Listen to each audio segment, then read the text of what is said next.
Hello everyone, and I'm back with the series about Shakespeare popularizing some words, and we had talked about in the previous video of this kind where I talked about 25 words that Shakespeare popularized. And you know, William Shakespeare was a great writer, and he has written so many famous plays, etc. And the English language actually is grateful to Shakespeare for introducing a lot of new words, into the English language through his plays and through his writings. So let us discuss some of the many words that Shakespeare popularized in the English language. So the first one is hobnob.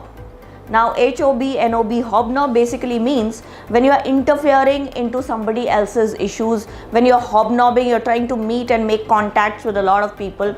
So you say that this friend of mine is hobnobbing with the politicians. That means he's trying to meet them, he's trying to make alliances, and also look into what they are doing, etc. So that kind of word is called as hobnobbing, and that's the usage. The next word that we are going to be talking about is a simple word, generous. Now generous, large-hearted, a person who is a similar word related to it will be benevolent. A person who is large-hearted, benevolent, very munificent also. Munificent, MUNIFECENT, munificent also means large-hearted. Generous was the word that was popularized by Shakespeare. Then the next one is related to a disease. Now you've heard of the disease epilepsy. Epileptic. Epileptic meaning a person who is affected by the disease of epilepsy. So he has an epileptic condition, means that person has got epilepsy, where you start getting fits and your mouth starts foaming and people become unconscious, etc. So it's a kind of a disease, so the word epileptic comes from there, which was again popularized by Shakespeare. Then the word jaded, JADED. Now jaded means looking very tired, very offbeat. So the furniture of the house is jaded, means it's very old and it looks old also. So not old in the good sense. Now old in the good sense, the word antique means that, but here jaded means tired and looking old. So you are looking very jaded after your trip, means you are looking very tired after your trip. So that's how the word jaded will be used, JADED. Then the word majestic. Now majestic, as we know, comes from the word majesty. Majesty is referred to, the king and queen are referred to as his or her majesty. But here the word majestic means something very grand. So you say, something very grand, something very big and large, especially for a place it is used. So like you would say that the Taj Mahal looks very majestic. The Taj Mahal as a building is very majestic, means it's huge and grand, etc. Then the word moonbeam. Now this is a very different word. Just like we have a sunbeam, which is the ray of the sun, here we are talking about a moonbeam, the ray of the moon, and the moonbeam was shining on the waters, that's how you would use it. So to describe the beauty of the ray of light of the moon, we would use the word moonbeam. And then the word mountaineer. Now that time mountain climbing, etc. was very, very difficult. So the word mountaineer was again another word that was popularized by Shakespeare. Mountain, so a person who climbs mountains, who goes on trekking, etc. will be called as a mountaineer. Like if you're going to the Everest base camp, you're scaling the heights, so you would be called as a mountaineer. And then the word we have a simple word called as a fixture.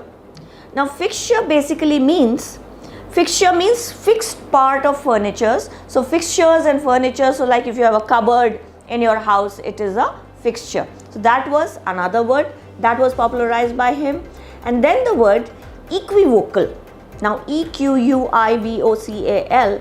So equivocal basically means something which is unbalanced, or something which is ambiguous, something which is questionable, of questionable value.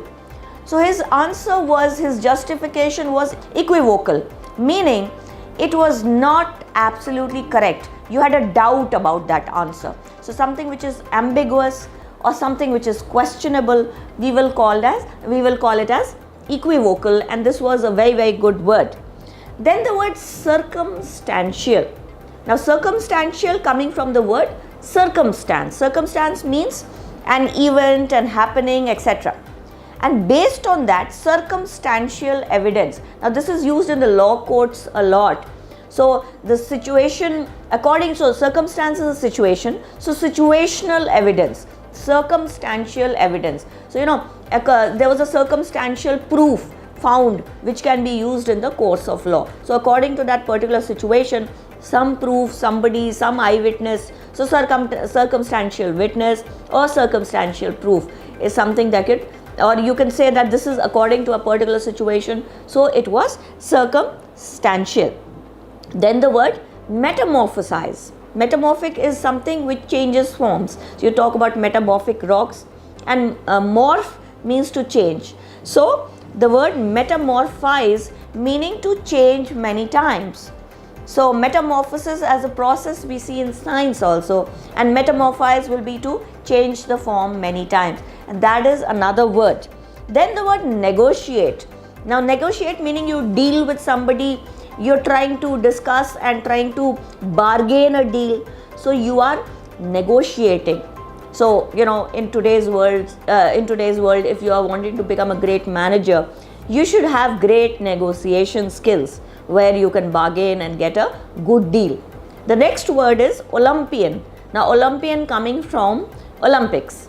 So obviously the Olympics were there, and then the word, so Olympian, a person who is participating in the Olympics. Olympics will be called as an Olympian. And Olympus was a Greek god also. So somebody of great value also could be called as Olympian, a different usage, but yes, could be used in that sense also. Then puking. Now puking meaning, to puke means to vomit.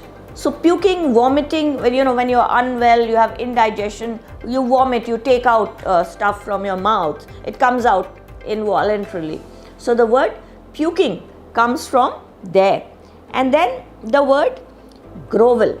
Now grovel is to just plead and try to beg somebody. So just fall on the ground and plead. So say maybe you have scolded your dog, and the dog is groveling on the ground, trying to say that it's sorry, you're scolding the dog, or a small child, or even somebody who's inferior, junior to you. If you're scolding that person, the person is pleading, begging you, so then you say don't grovel, and that is how you would use it. And then a very good word, pander or panders. Pander is to move. So pander is to move with the crowd or move towards the main area. So pandering or pander towards the crowd means move towards the crowd, join the crowd. So this was used a lot in old English language, pandering to the crowd. The winners stay alone and the losers pander to the crowd, means they join the crowd. So that is how it could be used. And then the word remorseless. Now remorse means you're pitiful, you're sorry for something, you're feeling guilty for something. But if a person who is a criminal or somebody who's done something bad is remorseless, means he or she doesn't really care, not feeling guilty, not feeling bad about doing something wrong, will be remorseless. And the opposite will be full of remorse or remorseful. And the last word for today, which we know that Shakespeare popularized, was submerge.